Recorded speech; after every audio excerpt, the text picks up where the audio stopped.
दोस्तों, उस रास्ते पर पुराने जमाने में जब राजाओं के द्वारा लोगों को सजा सुनाई जाती थी तो वो सुनसान इलाका आज भी बहुत डरावना और खौफनाक है।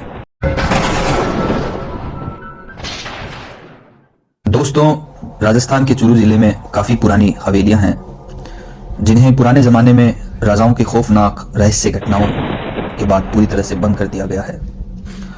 रात में वो हवेलियों का सारा इलाका काफी डरावना और खौफनाक हो जाया करता है। रात को झिंगुरों व उल्लुओं की वो डरावनी आवाजें किसी भी इंसान को बहुत डरा सकती है।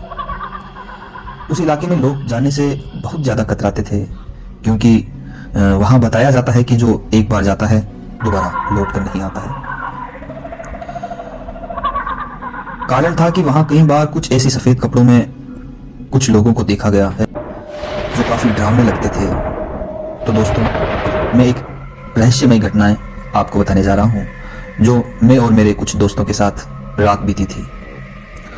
तो बात उस समय की है जब गर्मियों के दिनों में अक्षय कुमार की भूल भुलैया मूवी रिलीज हुई थी। हमारे एग्जाम खत्म हुए रही थे कि हम सब दोस्तों ने मूवी देखने का प्लान बनाया। हमने दिन में सोचा कि सारा काम वगैरह निपटाकर शाम की मूवी देखने चलेंगे और शाम का खाना भी वहीं खाएंगे।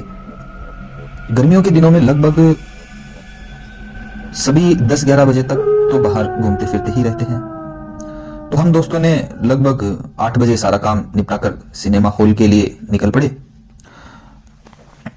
मैं आपको बताता हूं कि जहां सभी दोस्त रूम पर रहा करते थे वहां से मेन हाईवे होते हुए जाए तो सिनेमा हॉल लगभग 5 किलोमीटर पड़ता था और बीच हवेलियों के पास से होकर शॉर्टकट से जाए तो केवल 2-2.5 किलोमीटर का रास्ता ही पड़ता था।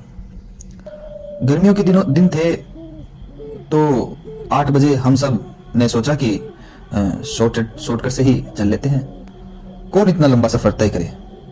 तो हम सभी दोस्त उन हवेलियों के पास से आते हुए रास्ते से सभी बातें करते टहलते हुए सिनेमा हॉल पहुंच गए। सिनेमा हॉल पहुंचते ही हम लगभग 8:30 बज चुके थे।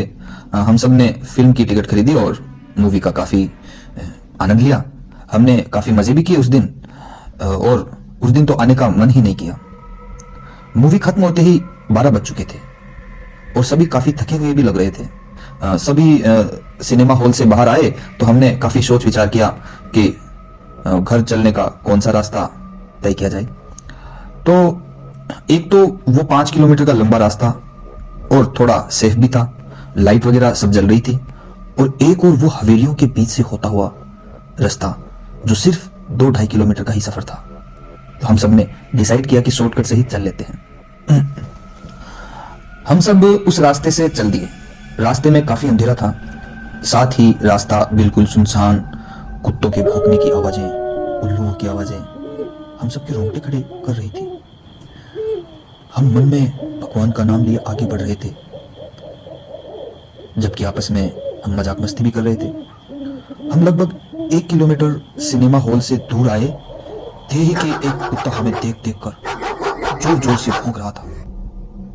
हम उसे बार बार दूर भगाने की कोशिश कर रहे थे।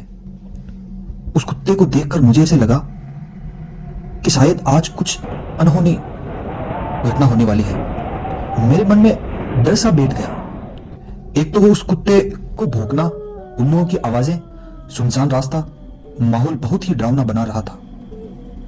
मन में भगवान का ध्यान करके हम आगे बढ़ रहे थे कि अचानक एक दोस्त ने हमें सबको पकड़कर हवेली की दीवार के साथ सटा दिया और बोला, चुप, कुछ मत बोलो, शांत खड़े रहो।